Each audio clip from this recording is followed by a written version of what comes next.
There was a famine in the land, distinct from the earlier one that had occurred in the days of Abraham, and Isaac went down to Abimelech, king of the Philistines in Gerar. The Lord appeared to him and said, "Do not go down to Egypt, but camp in this land wherever I tell you. Sojourn in this land, and I will be with you and bless you, for to you and your descendants I will give all these lands, in fulfillment of the oath that I swore to your father Abraham.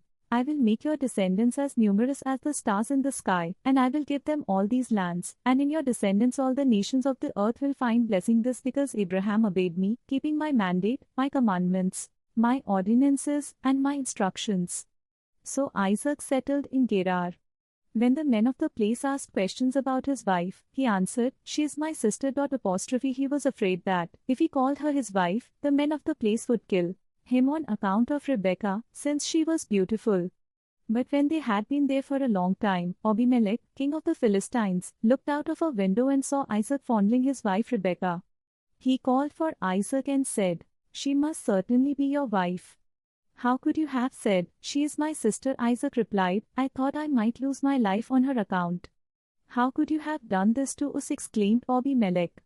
"It would have taken very little for one of the people to lie with your wife, and so you would have brought guilt upon us." Abimelech then commanded all the people, "Anyone who maltreats this man or his wife shall be put to death." Isaac sowed a crop in that region and reaped 100-fold the same year. Since the Lord blessed him, he became richer and richer all the time, until he was very wealthy. He acquired flocks and herds, and a great workforce, and so the Philistines became envious of him. The Philistines had stopped up and filled with dirt all the wells that his father's servants had dug back in the days of his father Abraham. So Abimelech said to Isaac, "Go away from us, you have become far too numerous for us."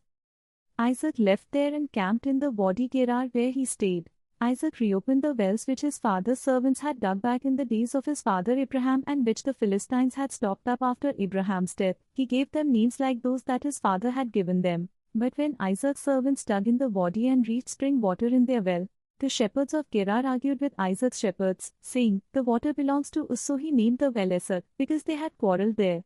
Then they dug another well, and they argued over that one too, so he named it Sitnah.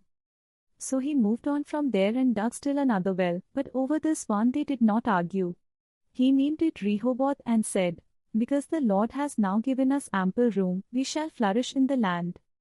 From there Isaac went up to Beersheba.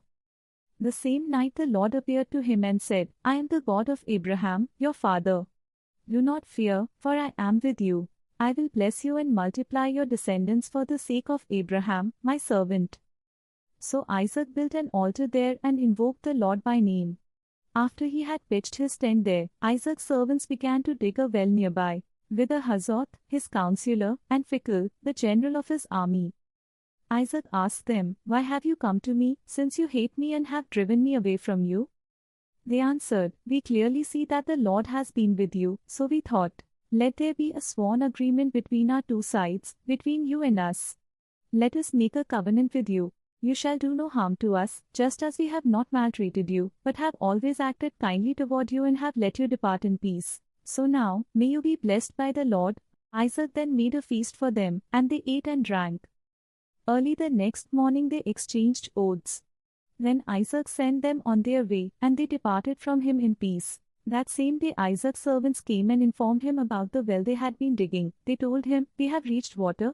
He called it Sheba, hence the name of the city is Beersheba to this day. When Esau was 40 years old, he married Judith, daughter of Beeri the Hittite, and Basemath, daughter of Elon the Hivite, but they became a source of bitterness to Isaac and Rebekah.